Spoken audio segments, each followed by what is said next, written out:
Welcome to Bhakti Sanga Japa conference call. Today we are very fortunate to have His Grace Shashtkrit Prabhuji to enlighten us on Srimad Bhagavatam, verse 4th canto, 16th chapter, verse 3. So thank you so much, Prabhuji, for giving a valuable association and time to all of us. Now I would like to hand over the call to you, Prabhuji. Thank you so much. Hare Krishna. Hare Krishna. Om Namo Bhagavate Vasudevaya.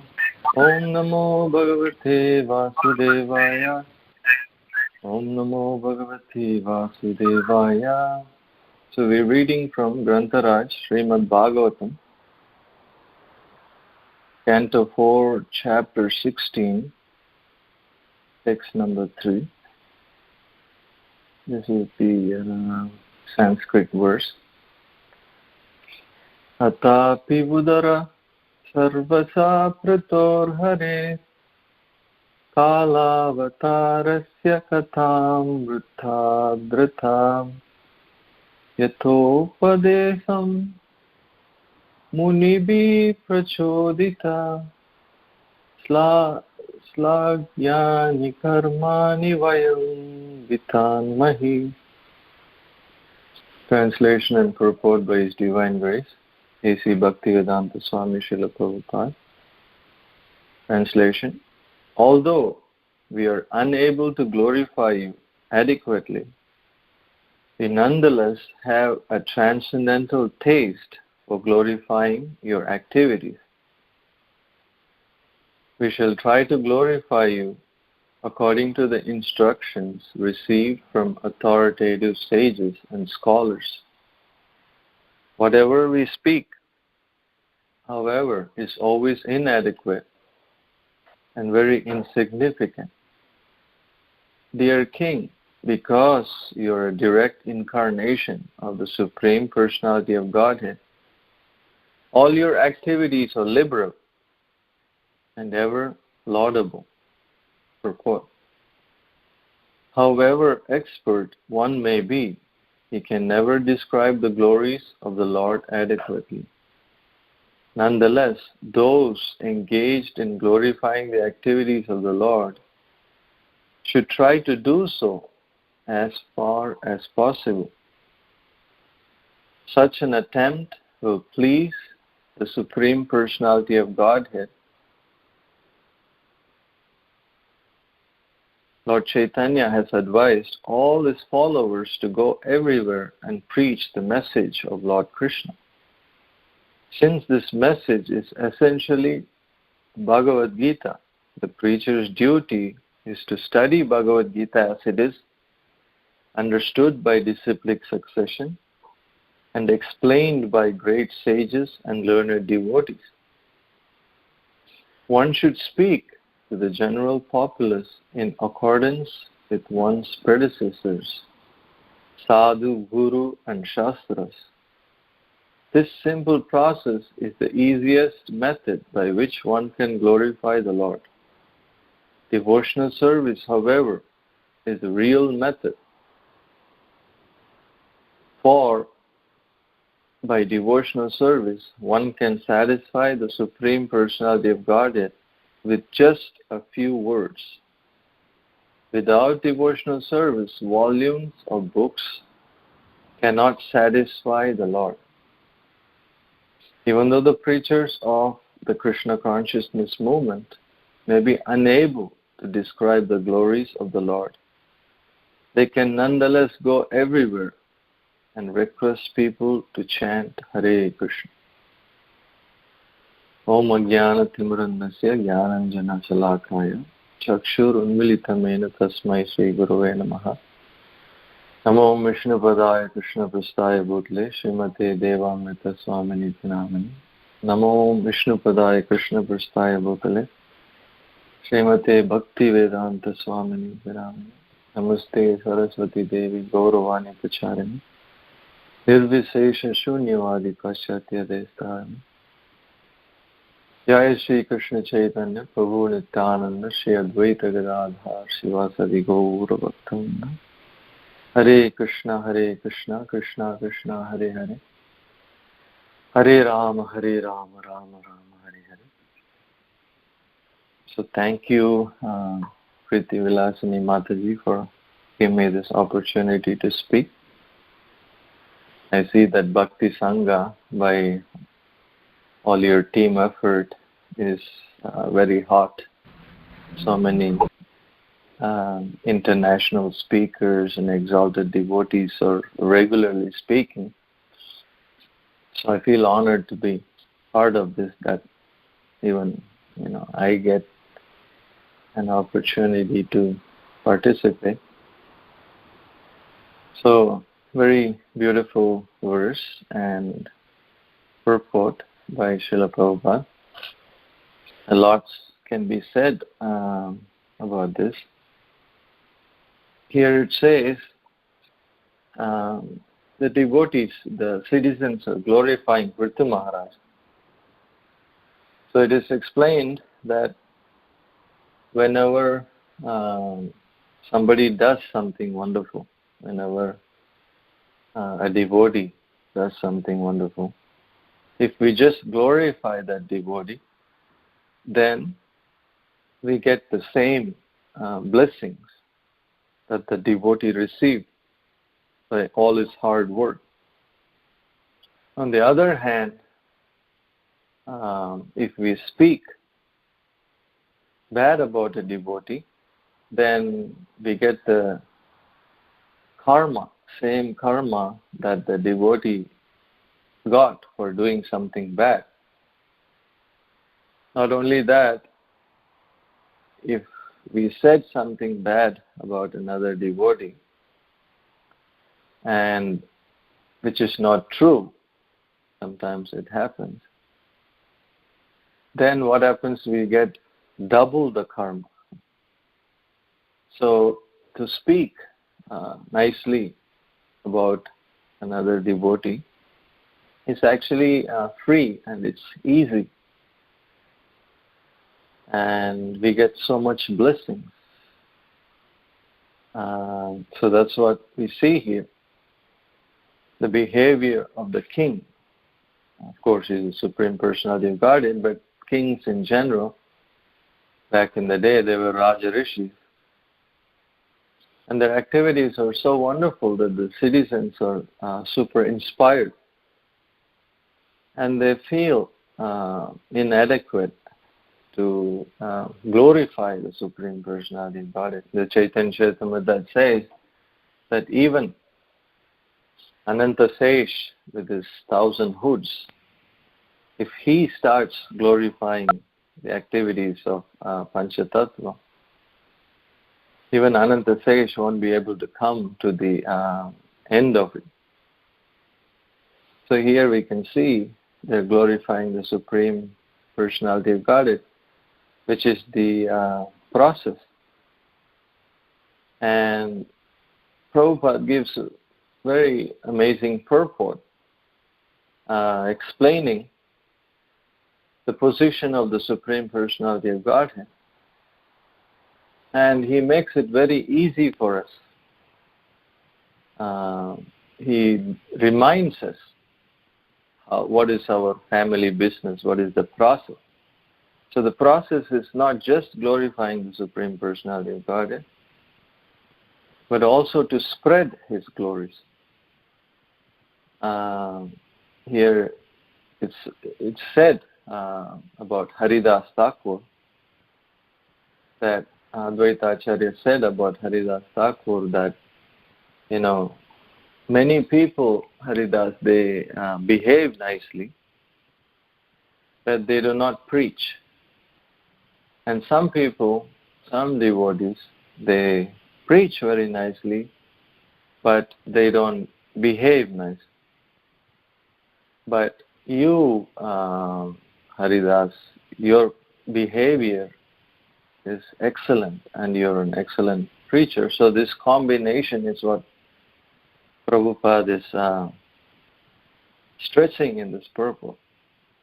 Prabhupada says here that Lord Chaitanya has advised all his followers to go everywhere and preach the message of Lord Krishna. Since this message is essentially Bhagavad Gita, the preacher's duty is to study Bhagavad Gita as it is understood by the disciplic succession and explained by great sages and learned devotees. And Prabhupada goes on to say, one should speak to the general populace in accordance with one's predecessors, sadhu, guru and shastra. So when Chaitanya Mahaprabhu met with the Kurma Brahmana, as we can imagine, having the association of Sri Chaitanya Mahaprabhu, it's actually unimaginable good fortune. So when Kurma Brahmana met with Chaitanya Mahaprabhu, he served him so nicely and he had his association.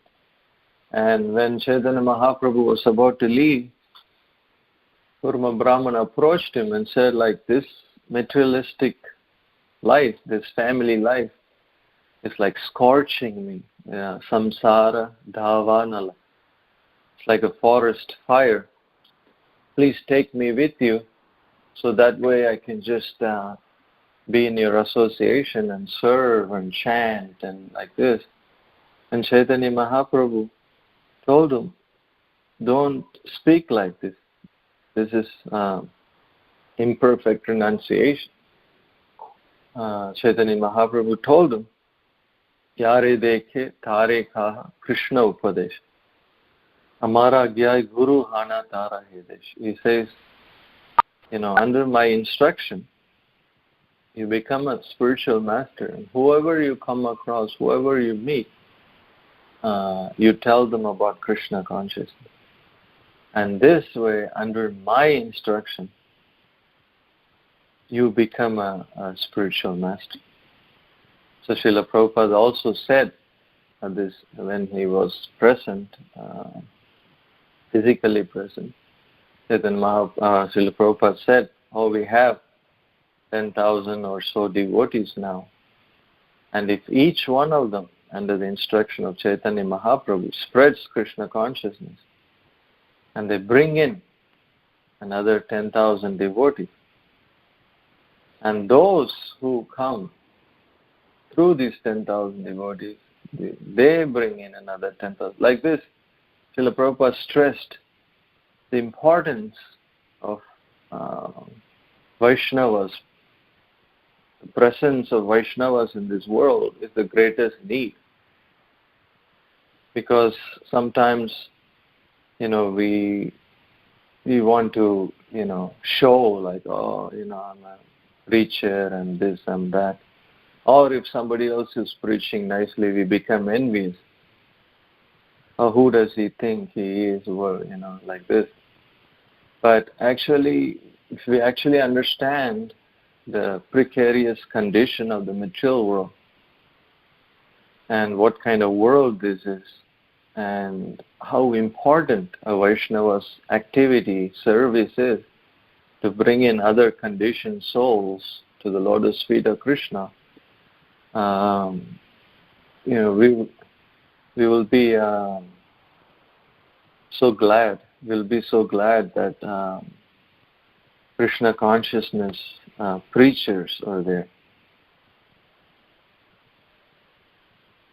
Something happened with this live stream.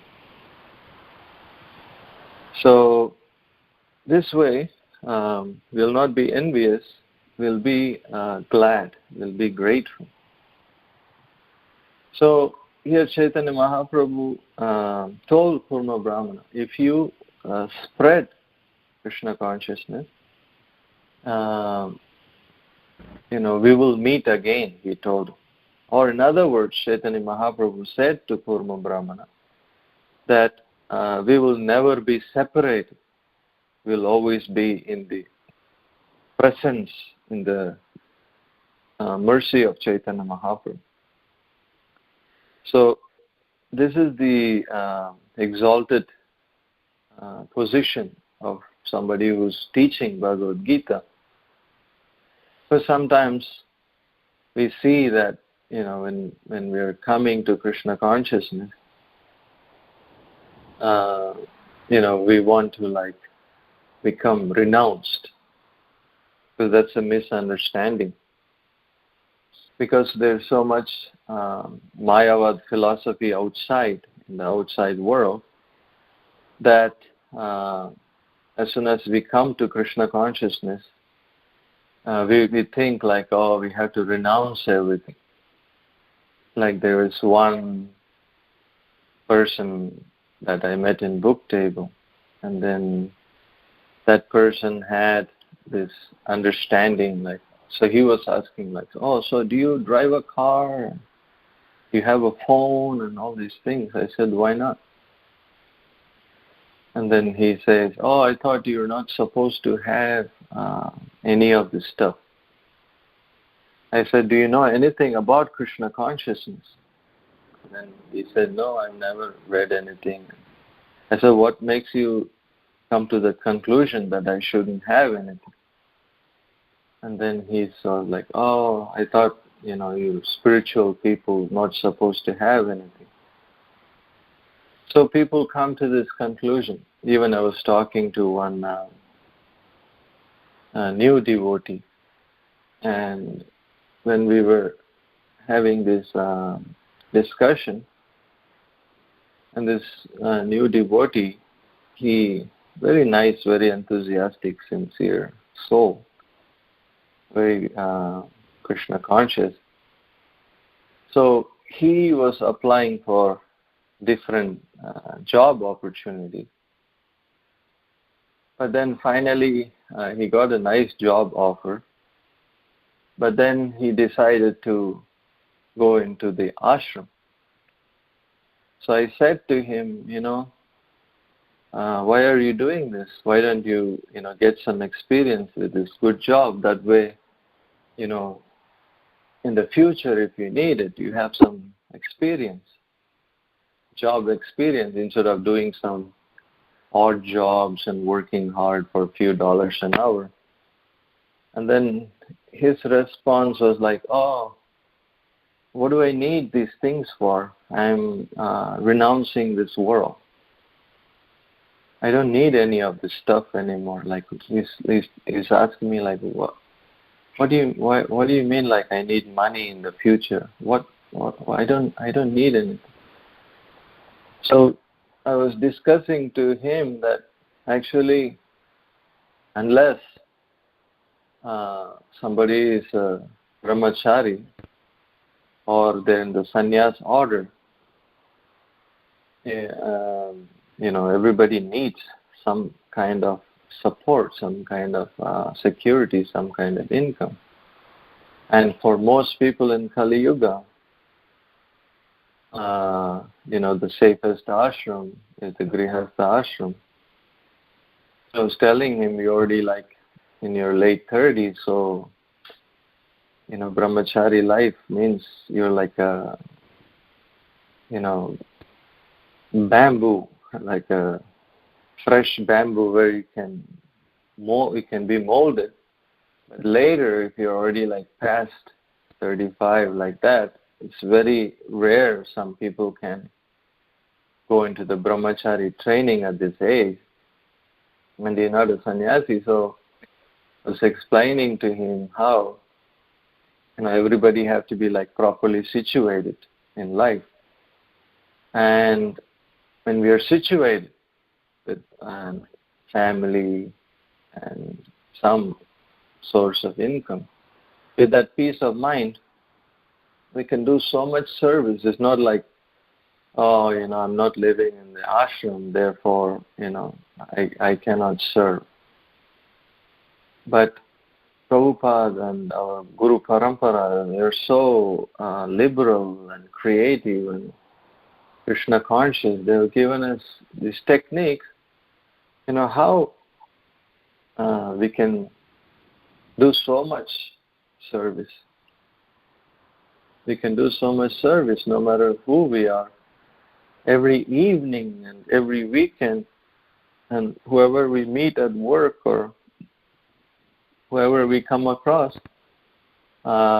there's opportunity for service. When we have when we have books and we are always thinking of enlightening people, then Krishna sends them along. It's actually amazing.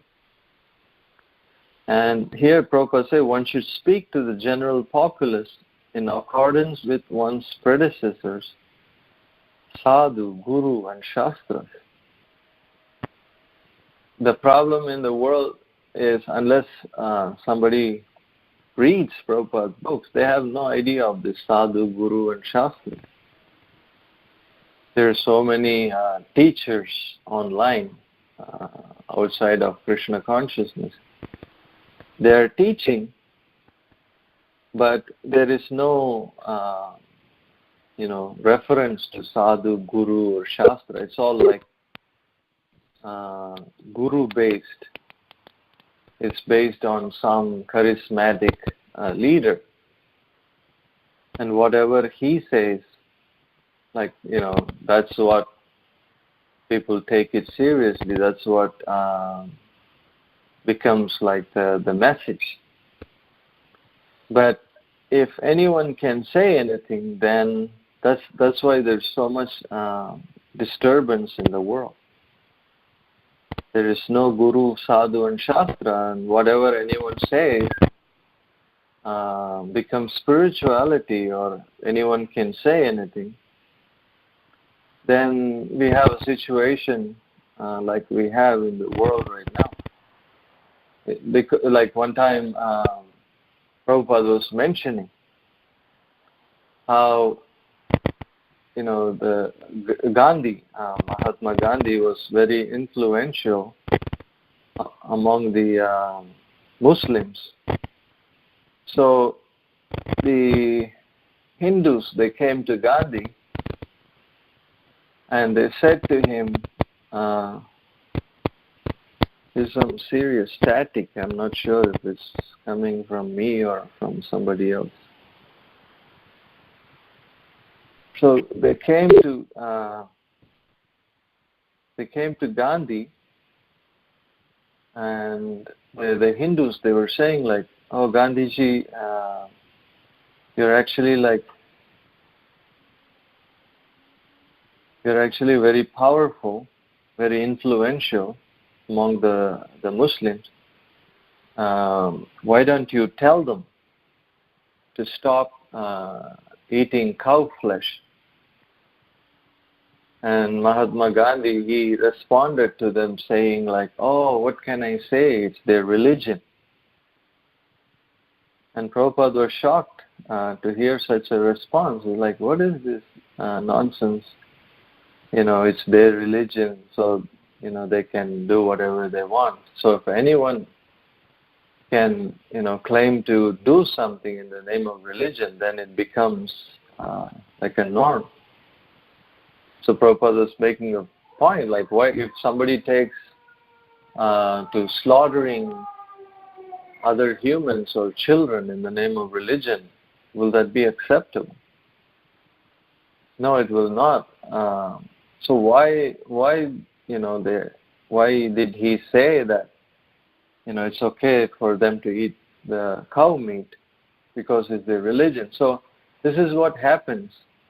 If there's no common guru, sadhu and shastra, anyone can say anything, anyone can do anything, then the world becomes chaos. But it has to be this guiding principle. And then Prabhupada goes on to say this simple process is the easiest method by which one can glorify the Lord. So by teaching and distributing Bhagavad Gita, Prabhupada is explaining that this is the easiest method to glorify the Lord. Devotional service, Prabhupada says, however, is the real method. For devotional service, one can satisfy the Supreme Personality of Godhead just with few words. As we can understand from the Bhakti scriptures, that no matter, even if we offer something like gold and diamonds and buildings, Krishna is more happy if we just offer even a dry tulsi leaf with devotion. Patram pushpam phalam toyam yo me bhaktya prayachit. Krishna explains that we offer even the simplest thing with devotion, then he accepts it. On the other hand, if we don't have devotion, like we read how Krishna walked past Duryodhana's palace and he went into Vidura's cottage, and Vidura's wife was so nervous. They didn't have much to offer. She was a simple devotee, so she was so nervous that she peeled some bananas that she had, and she was giving Krishna the banana peel because she was so nervous. And Krishna was accepting it with great happiness. So devotional service, Prabhupada says, is the real method. For by devotional service, one can satisfy the Supreme Personality of Godhead with just a few words. It says that Bhagavad Bhakti hinasya jatis tapa japa kriya apranasya hi dehasya mandalam lokaranjam. So, if we don't have bhakti, then whatever we have, like namely like, whether we're born in high class family, we know a lot of mantras and we're very austere and we give in charity and we know a lot of books and all these things. It's mentioned that apranasya hi dehasya loka apranasya hi dehasya mandalam lokaranjan. Just like people, less intelligent people, they decorate the dead body and they celebrate and they dance and sing and garland and the dead body, which has no meaning. Similarly, without bhakti, Krishna is not impressed. No matter who we are or what we have to offer, Krishna is not impressed. On the other hand, if we have even a little bhakti, then Krishna becomes conquered. It says that ajito jitopyasya raistrilokyam.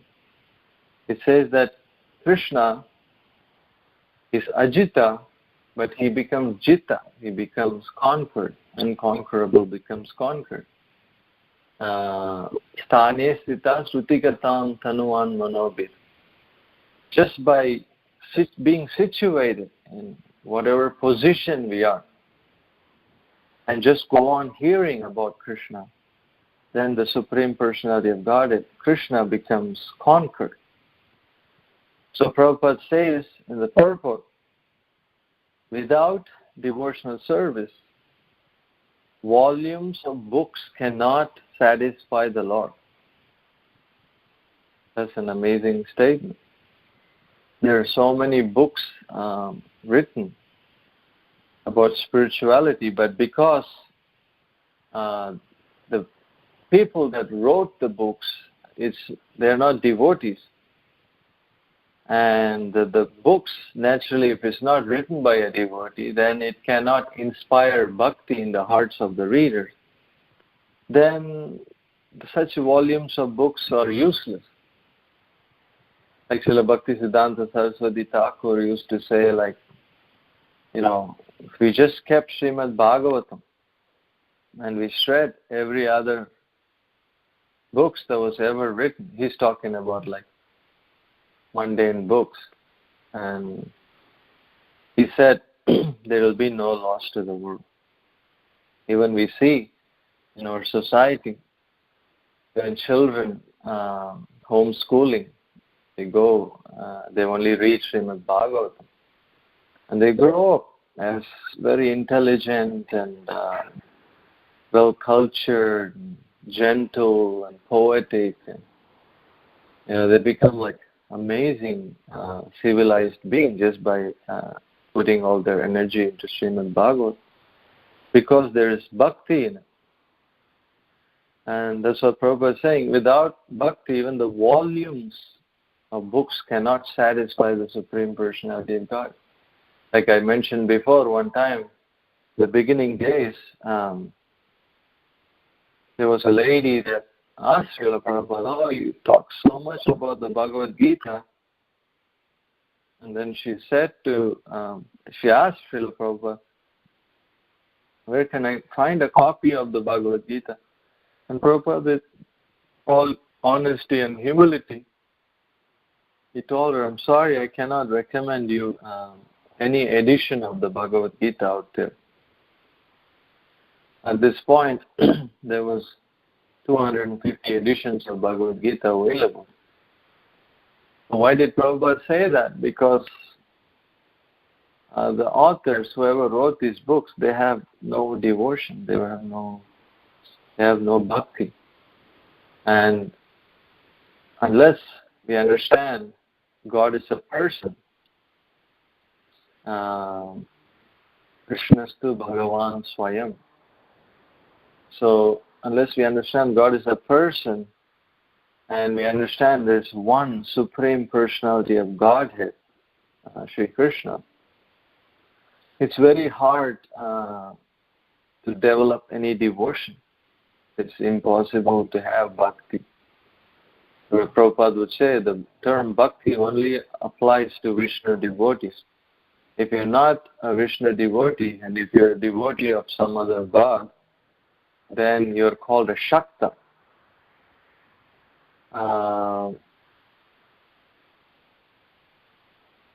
And such a person is called a Shakta, not a Bhakta. So bhakti only refers, in the beginning, when Prabhupada was teaching Bhagavad Gita to the boys and girls who were coming along, they didn't have a Bhagavad Gita, so Prabhupada would ask the devotees to read from this edition of Bhagavad Gita written by a Mayavadi. And Prabhupada was so amazing, Prabhupada was so expert, that he was doing two things at once. When the devotees would read from this Mayavadi translation, Prabhupada would point out the flaws of the Mayavadi philosophy, and Prabhupada would point out what Krishna is actually saying in the verse. Because initially the American boys and girls, when they read this Mayavadi version of the Gita, or when they were reading, and they felt like, oh yeah, this makes total sense. Whatever this person is saying, this makes total sense. But they couldn't understand why Prabhupada was like getting so agitated, like visually, like Prabhupada was like becoming red and angry. He couldn't stand it, this unauthorized translation of the Bhagavad Gita, and the American boys and girls, they couldn't understand why is Swamiji being so, supposed to be spiritual, but why is he getting angry at another person's translation and commentary. So Prabhupada was doing that in the beginning stages, and then he was so humble. He was printing some magazines, and then somebody suggested to him, Swamiji, why don't you write like books? Because people will take it more seriously than a magazine like that. Of course, Prabhupada had that instruction in mind all along, given by Bhakti Siddhanta Saraswati Thakur, to go to the West and write these books in English language. So it all happened. So we're so fortunate. Finally, we have these Bhakti literatures, because without reading Prabhupada books, no matter how spiritual somebody claims to be. It doesn't matter what sampradaya they come from, what books they've read, what sadhana they have. Their intelligence is not fixed. Their intelligence is always wavering. We can see, first of all, if somebody is teaching, whether they're teaching in Tamil, or they're teaching in English, or they're teaching in Gujarati, they don't have any process. There's no system. There's no society. There's no guidelines. So they don't teach the people, okay, you have to chant every day minimum this much, you have to read the books, you have to follow Guru, Sadhu and Shastra.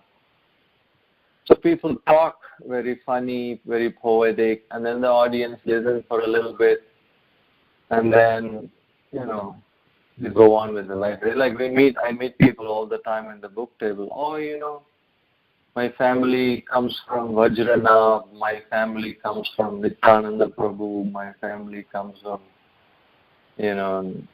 Narsim Mehta. You meet all of them.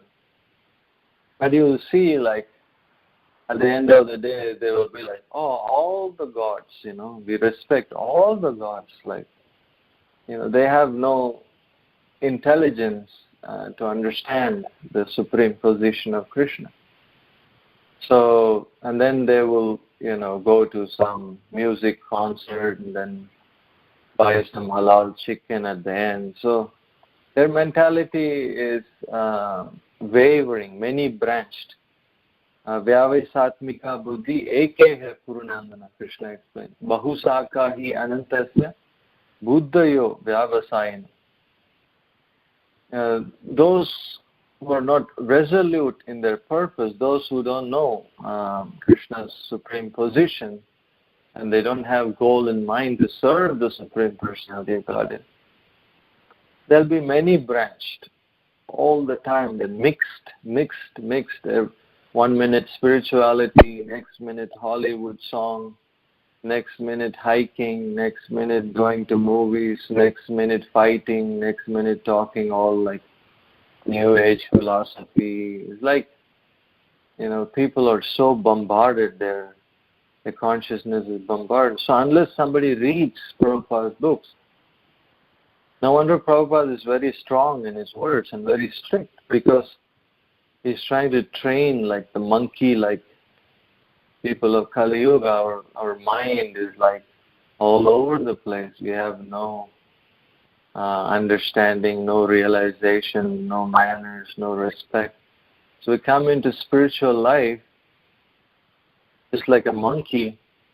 So, and any other book, that won't do anything, because people are reading. People are going to temples for 100 years. Still, they remain the same.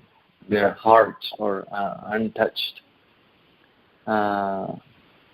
So, anybody that reads Prabhupada's books, and anyone who distributes Prabhupada's books, that will actually satisfy the Lord. We can see the proof of the pudding is in tasting. So when we do this service, we can feel Krishna is pleased. We feel so satisfied. The ecstasy, the juice we get from sharing is addictive.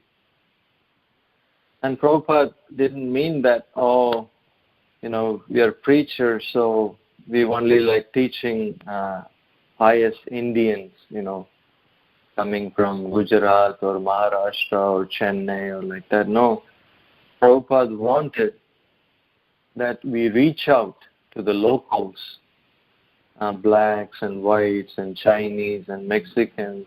Everybody is suffering. Everybody is Krishna's part and parcel. Everybody is looking for something higher. So we should have that faith, just like Prabhupada had that faith. His guru told him to go and preach to Americans. That's what he did. Prabhupada didn't land in America and went to some Bengali association and started, mixing with some,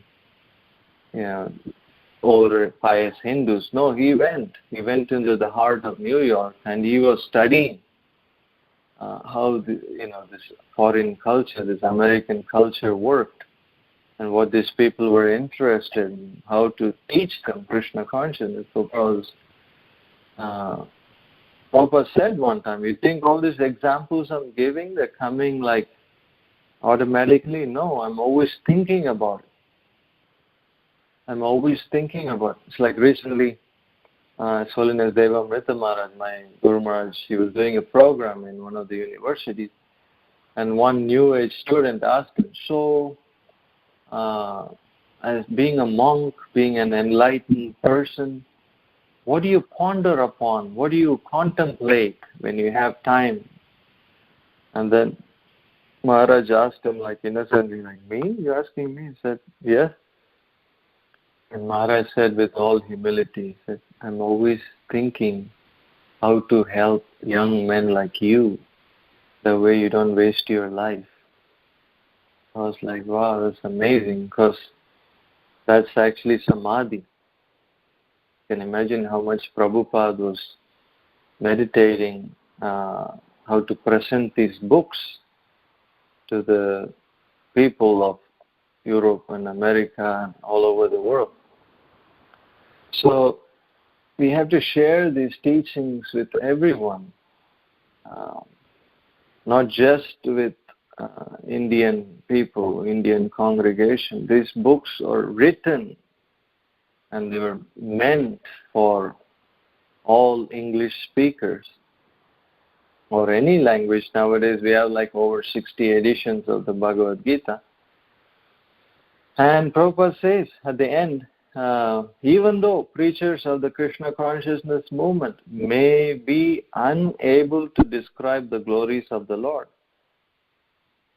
they can nonetheless go everywhere and request people to chant Hare Krishna. So this is so beautiful. How step by step Prabhupada is making it easier for us to preach, to spread. Like in the beginning days, the devotees didn't have any books. So they will go and open a center. They will go open a preaching center. And every time they would only say like, Krishna says you're not the body. Krishna says you're not the body. Chant Hare Krishna. Krishna says you're not the body. Chant Hare Krishna. Over and over and over, because they didn't have much training. They didn't come from some pious Hindu background. So they will just sit down and they will just read this verse from the Gita, Dehinos Minyata Dehe Komaram Yavanam Jara. And they would just chant Hare Krishna. And just from that, our Krishna consciousness movement was spreading like anything, because they were connected to Guru Parampara. And their message was authorized, it was bona fide, so it had the potency, even though they're saying something really basic over and over and over. So Prabhupada would say, if you're like philosophically minded, you want logic and argument, we have like hundreds of books. And Prabhupada would say, but if you cannot afford to buy the books, or you don't know how to read the books, and Prabhupada said, just chant Hare Krishna. So many times Prabhupada would end this lecture like, just chant Hare Krishna. You will develop everything necessary. Yasyasti Bhakti Bhagavati Akinchana Sarvair Gunai Tatra Samasate Sura. Whoever has unflinching faith in the Guru and Shastra, such a person will automatically develop all the divine qualities of a demigod. So you can see just from sitting down in a park and chanting Hare Krishna. Of course, Prabhupada's chanting was so pure, Suddha Sattva. But just from chanting, Krishna consciousness spread all over the world. So, very amazing verse in Prabhupada is explaining how our duty, the process of bhakti is to glorify Krishna, glorify the Vaishnava, glorify the spiritual master. And not only glorify, we have to go out and share the teachings with others and read the books. That way when somebody asks questions from the books, then we are able to explain. And then Prabhupada summarized saying, even if you don't know how to read or chant slokas or whatever, just introduce people to the chanting. Just go somewhere, Harinam, do some Harinam Sankirtan. And that will make up for all the shortcomings. So, very beautiful meditation for all of us.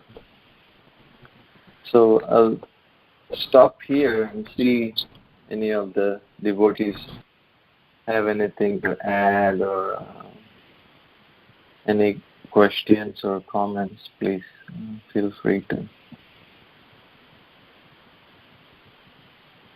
Hare Krishna Prabhuji, thank you so much for such a beautiful class and describing us how Prabhupada books are different from the other ones. So thank you so much and so true.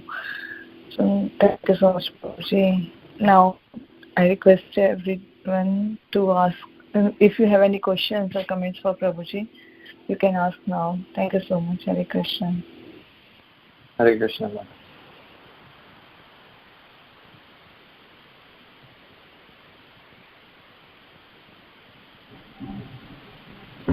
Hare Krishna, Prabhuji, please accept my humble obeisance. Thank you so much for yet another beautiful class filled with practical realizations. And it is very nice to hear from you because you have a lot of practical experience as you go out every day on book distribution. So this was very, very helpful. How you were stressing on the point of following Guru Shastra and taking books in connection with Guru Parampara and spreading the mission of Lord Chaitanya, not just to restricted groups, but reaching out to everyone. So, very beautiful, Prabhu, and as always, thank you so much for your very valuable association. Thank you for the beautiful class. Thanks for everything, Prabhu. Hare Krishna.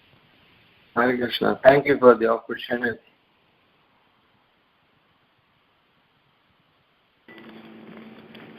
Hare Krishna. Thank you very much, Prabhuji. Very nice class. Very nice explanation, tips. Thank you. Hare Krishna. Thank you, Mother. Hare Krishna, Prabhuji. Dandavat Pranam. Beautiful. That is very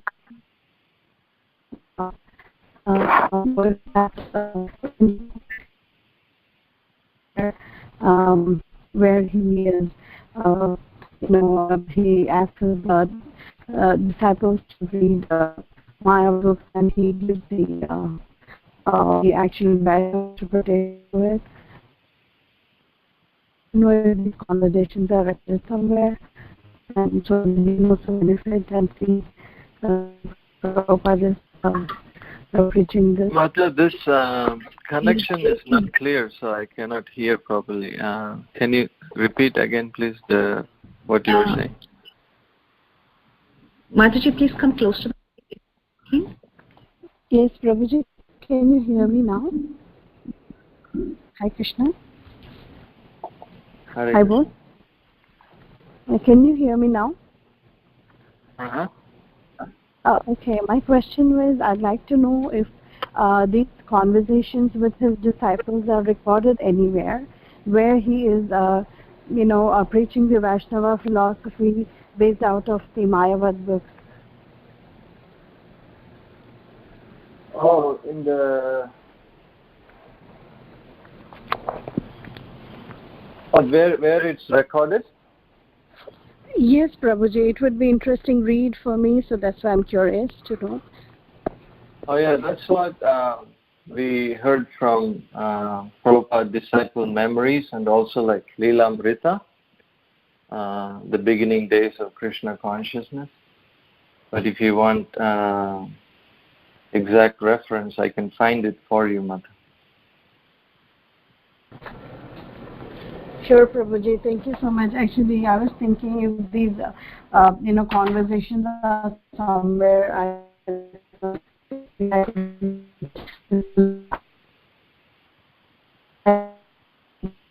Mataji, you're breaking again. Can you come close? Can you hear me now? No, yes, still breaking up.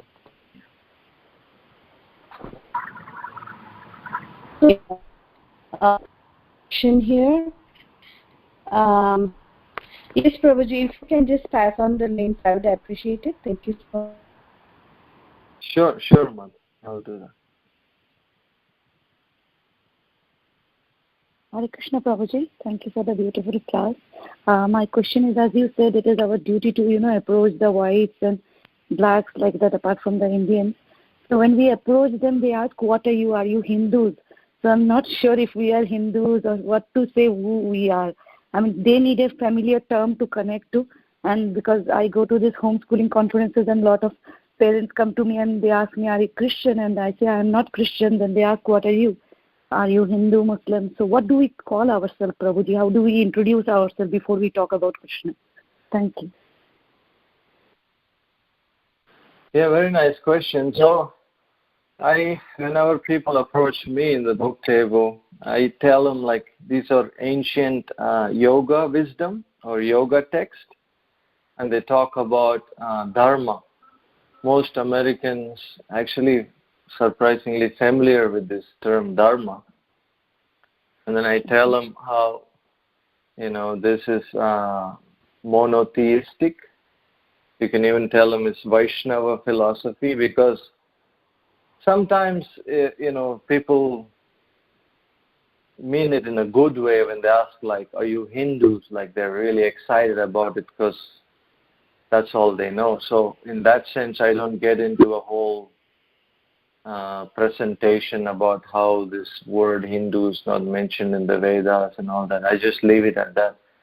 But if somebody is curious to know exactly what we are and things like that, I tell them this is Vaishnava philosophy, monotheistic.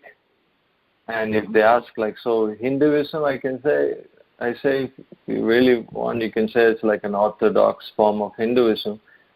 But this is monotheistic. We approach one supreme, and this is the ancient yoga wisdom that talk about the nature of soul. So I always tell them the soul is not black, it's not white, it's not Hindu, it's not Muslim, it's not Christian.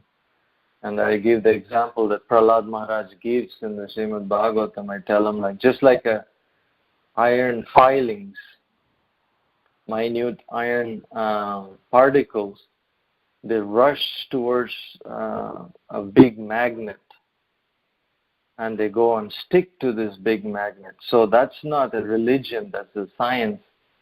So I always tell them the most natural thing for us is to be attracted to the Supreme. So that's not a religion, this is a way of life, this is a spiritual science. It's a comprehensive spiritual understanding, because in every country they have their religion and they have some knowledge of God. I always tell them, like, people always talk about soul and God, but we have very little knowledge of what it means. But these books go into detail. And any intelligent person at this point, they're ready to, they're enthusiastic to buy a book, or, they'll be satisfied. If you go to a conference, you carry a couple of books, and then you give them a little intro like this, and then you leave them with a book and see if they'll read it. And then, the books explain much more. Thank you so much. Thank you, Mother.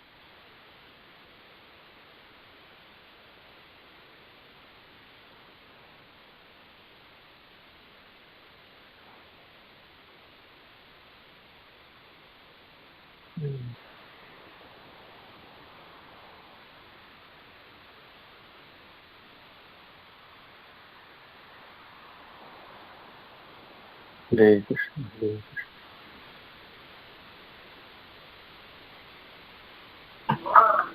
Hare Krishna. Hare Krishna. Shastrakrit Prabhu. Hare Krishna. This is Bhakti Swarup Govinda. Dasa Dasanudas. Oh, Maharaj. Radhe Radhe. Dandavad. Radhe Radhe. When are you coming to Vrindavan? By your prayers, I'll come next year. And your sweet memory association always sticks with me. Please come. And I liked your presentation because it is coming totally by your realization and action in practice. I wanted to say when we meet people regarding when they ask whether you are Hindu or Christian or whatever. Of course, Srila Prabhupada had the same situation.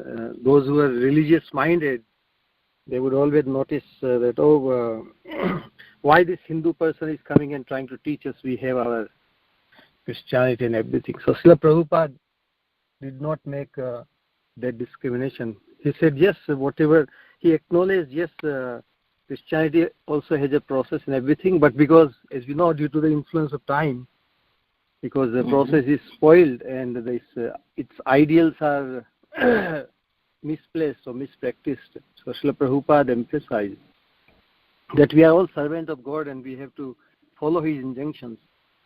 And then he immediately came to thou shalt not kill, and whatever background people would have, Srila Prabhupada emphasized, but do you follow what you claim to be the followers of, So even from our Vedic background, we emphasize that we are all servants of God. So that Vaishnavism, a concept, as you said, has to be explained.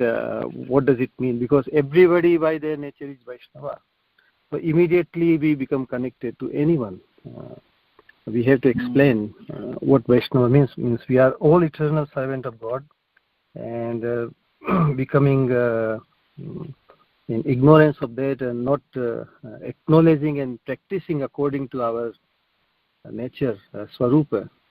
We have different problems and we have been divided. Somebody say I am a Christian, then only from bodily point of view one identifies that one is Christian or Muslim or Hindu even. So the whole idea was that we have to bring everyone on the platform of the soul.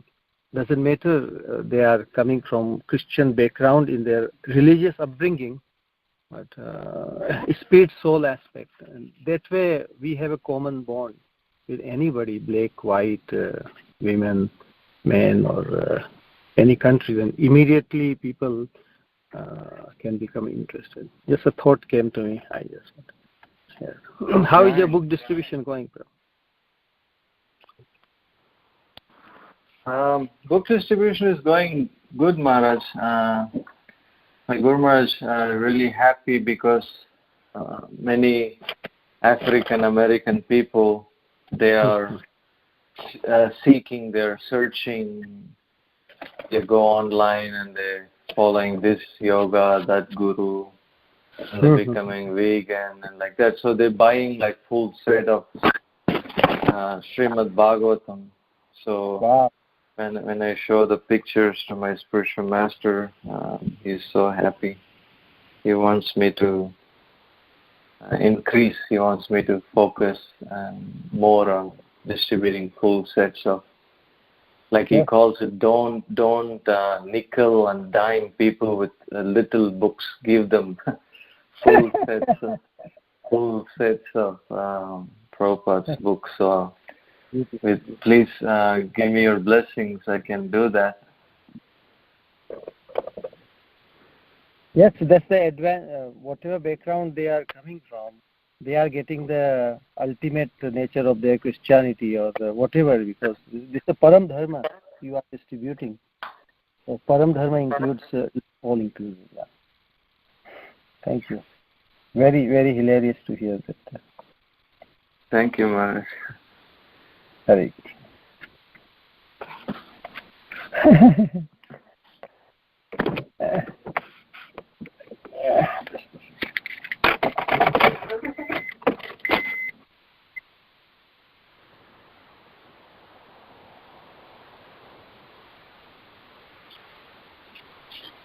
Hare Krishna. If no one has any question now, we can end the call.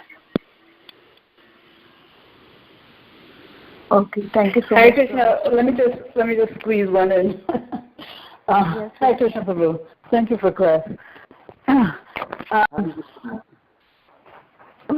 Krishna. My question is about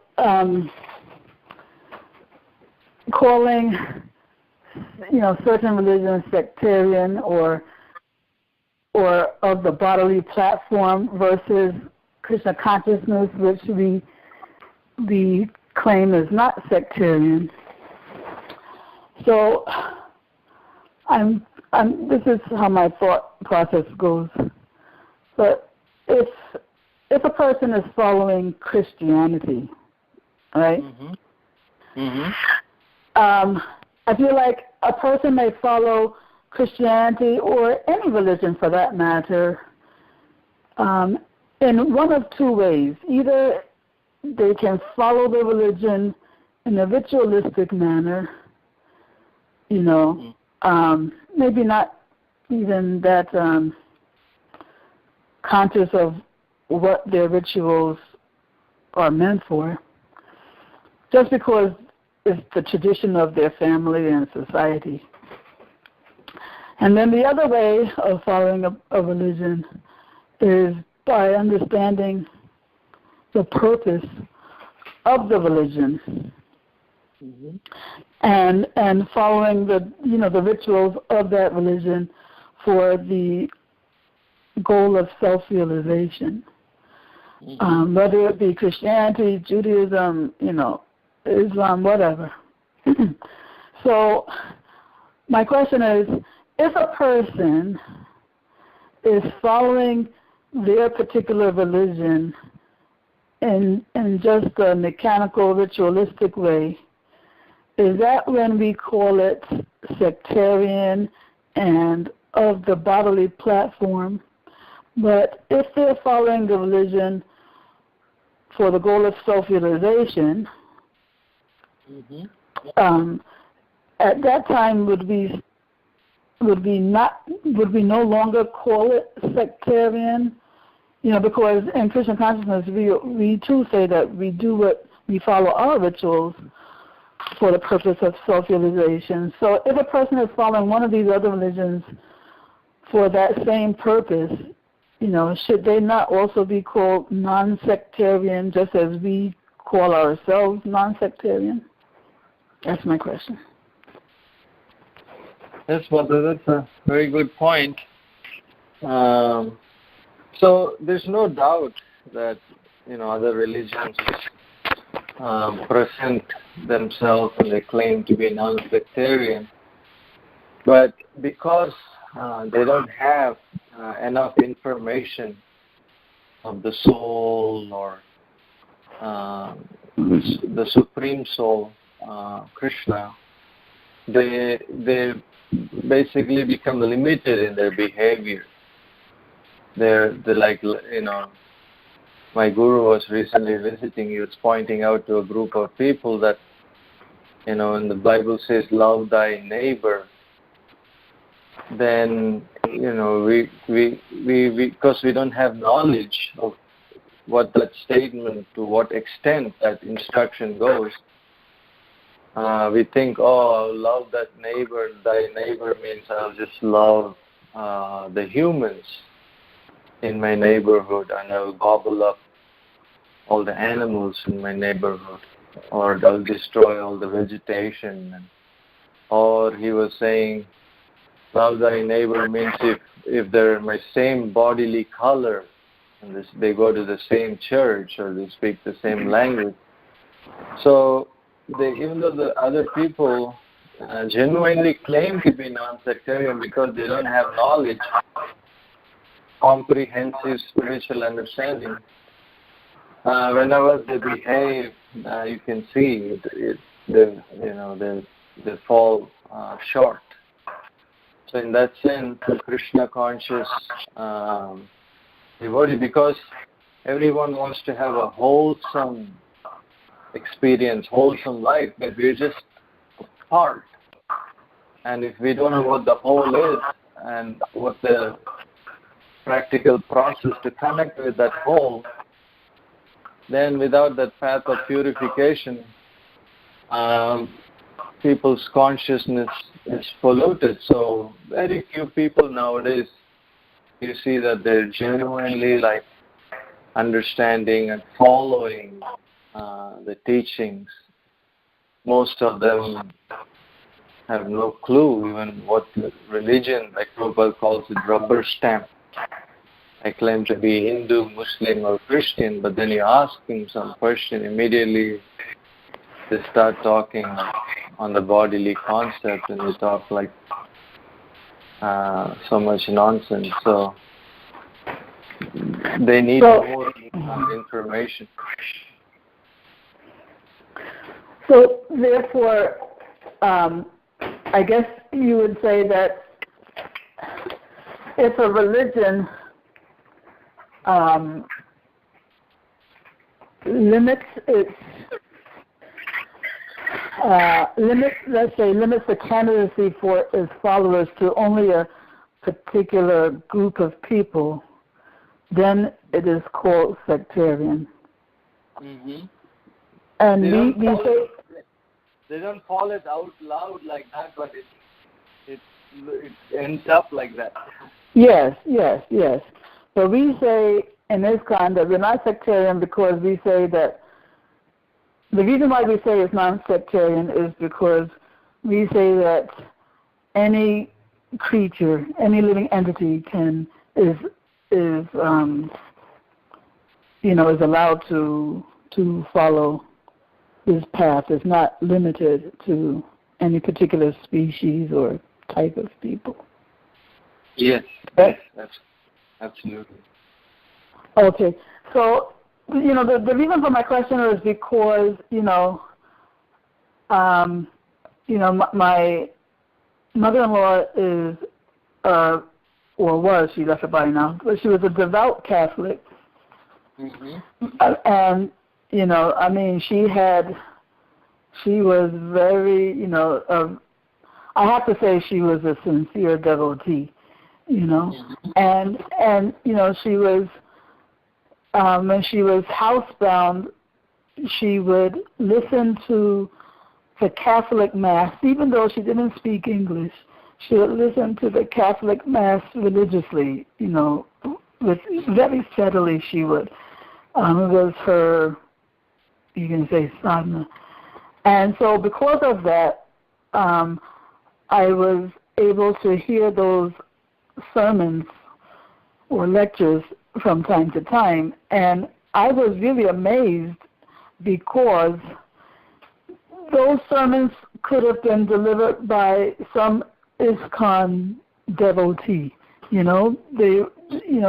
other words, the philosophy seemed identical to me, which is what prompted my question, should we necessarily call, other religions sectarian when, if their philosophy seems to be in such alignment with ours, It seemed like it's more based on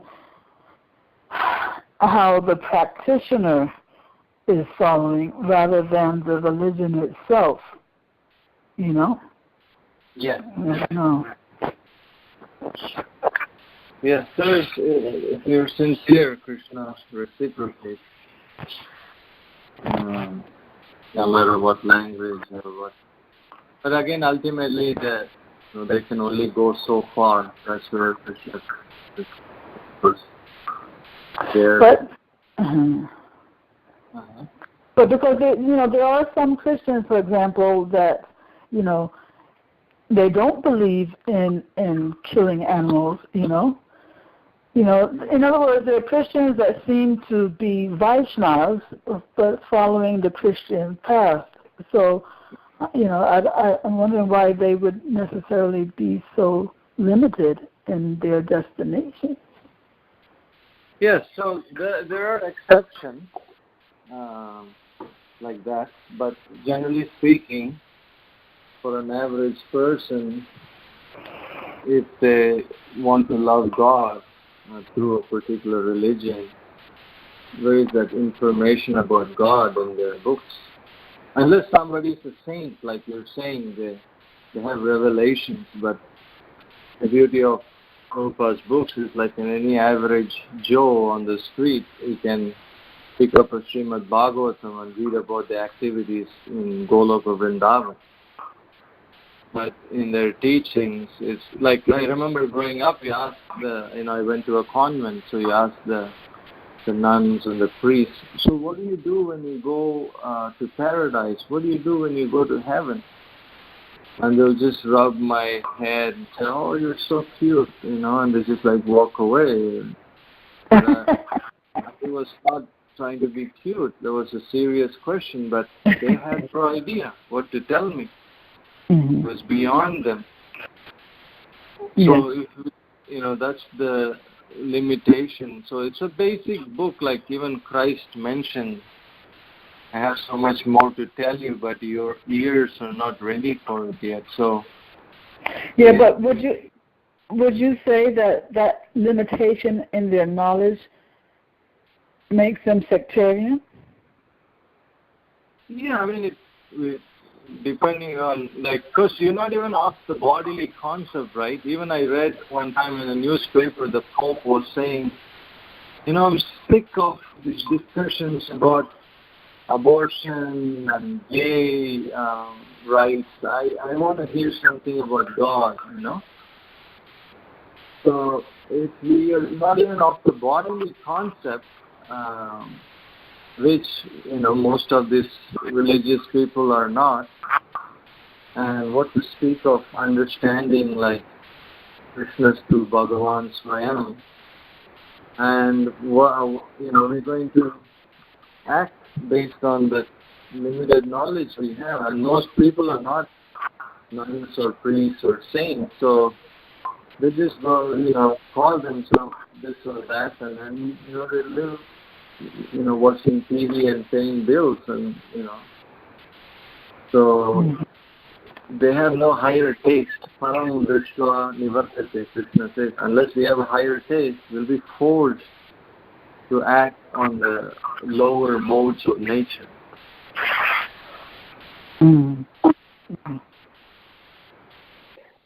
Okay, thank you, Prabhu. You mentioned your guru a couple of times. I was wondering if you mind sharing who your guru is. Is that okay? Yes, it's Holiness Devamrita Swami. Oh, okay. That's nice. That's the guru of my daughter, of my daughter's husband also. Oh, really? Yeah. I don't know if you're, I think I asked. Anyway, his name is Krishna Dev. Okay. Yeah, he presently lives in Tulsa, Oklahoma. But He used to be Keith? yes, exactly. Yeah. He worked that's it. something. Huh? He was doing some kind of insurance or something. Yes, that's still his. He has his own insurance company. Yes, that's still going on. Yeah. Thank you. Oh, that's interesting. Yeah, thank you very much, Prabhu. Hare Krishna. Hare Krishna. Hare Krishna. Shastakrit Prabhu. Hare Krishna. Can I share one perspective on this question Mataji asked? Yes, please, Maharaj.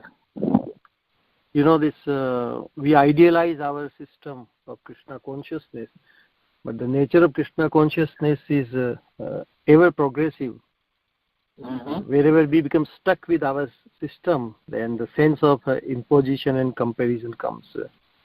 And that's where it becomes a sectarian kind of thing, that my way of doing, and so my way. That is what is limiting in our dealing with even among devotees, because what we idealize, it haunts us if we don't remain progressive. What we idealize and preach to others, and it just if we don't remain progressive, it will backfire on us, even in our dealing with the other devotees. and we end up comparing and competing with each other. Sectarian means neophyte stage. My way of thinking, Krishna consciousness is for everyone, for every living entity, especially human form of life. The true nature of Krishna consciousness is always targeting love of Krishna. That focus, and then we can feel compassionate towards everyone, including oneself. Because in the name of Krishna consciousness, we cannot afford to think anyone even an iota beneath us, because potentially everybody has the capacity to develop full-fledged love of God, and because I myself am not fully developed in my Krishna consciousness, but I assume that whatever I idealize, I am it. There's a lot to progress even in my own life, and if I have that understanding, that I will have the passions and the proper sense of respect for others. And because ultimately every religion teaches that love of God means we incorporate everybody's possibility of joining, and so without becoming situated in that ever progressive consciousness, we may also become stuck in our own sectarianism. It's quite possible, and that's why Krishna consciousness is never static at any stage. It has to remain ecstatic. It has to keep moving upward. Then we will appreciate whatever little progress or spark others have. We will feel how he has so much capacity, so much. Rather than thinking that I am so advanced and they are supposed to know, why not follow me? That is sectarianism. But trying to facilitate others because they have the same potential, they have the same capacity. So I will become the facilitator rather than becoming their boss, rather than becoming their authority that I know and they don't know. Many things our Guru Maharaj used to explain this. And Krishna consciousness is not limited to you. But I think a person thinks that, I know so much and I have all the solutions. Rather, the mystery of Krishna consciousness is unlimited, and unless one really comes to a program of becoming ever thrilled by every new exposure, new like paradoxical. Every new realization, every level of advancement in Krishna consciousness is paradoxical to the previous understanding or realization. That's why I say, wow, I didn't know this. So we must find our intrigue in Krishna consciousness on the ever progressive path, where we think, wow, I didn't know that. So we are always looking out for more what I don't know. But we assume in the neophyte stage, in the sectarian stage, one thinks that I know enough, I got everything. And that's where one limits oneself and deprives oneself to appreciate others. And so it's a critical thing. If truly we want to become blessed with more blessings from Krishna, Krishna is ready to bless us so much more, but we feel we are so shallow in the heart, most of us, that we feel that we got enough, we don't need anything else. So the emptiness, we don't feel enough empty to imbibe the more blessings and more amazing things. Adbhut Krishna, that one chapter is Krishna, Adbhut Krishna. So unlimited Adbhut, amazing things about Krishna, we must be craving more and more and more. And that way, our outlook would be, yes, what else the other devotees have? got. So we become appreciative of, because we have the common bond in this Krishna consciousness, but we must find who is remaining ever progressive rather than become stuck with whatever level one might be. So that's the thing. Hare Krishna. Yeah, thank you, Maharaj.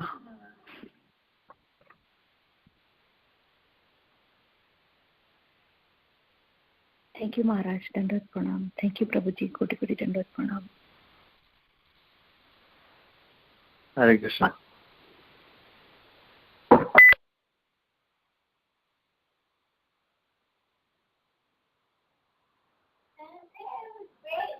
Hare Krishna. Then we can end the call now. Vancham kalparveshe kripa sindhuevcha patitanam pavnebhyo vaishnavebhyo namo namah. Vaishnavan ki jai, Srila Prabhupada ki jai, Srimad Bhagavatam ki jai, His Grace Shashkat Prabhu ki jai. So thank you so much, Prabhuji. Hare Krishna. Hare Krishna. Prabhuji, Hare Krishna. Dandavad to all of you. Dandat Pranam. Hare Krishna. Hare Krishna. Thank you, Prabhuji.